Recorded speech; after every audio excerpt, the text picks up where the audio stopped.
Mateu, capítol 5, versets 43 al 48.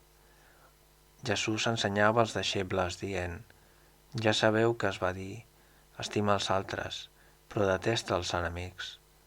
Doncs jo us dic, estimeu els vostres enemics, pregueu pels qui us persegueixen. Així sereu fills del vostre Pare del cel, que fa sortir el sol sobre bons i dolents, i fa ploure sobre justos i injustos. Perquè, si estimeu els qui us estimen, quina recompensa mereixeu? No fan el mateix els publicans? I si només saludeu els vostres germans, què feu d'extraordinari? No fan el mateix els pagans? Sigueu perfectes com el vostre Pare celestial és perfecte.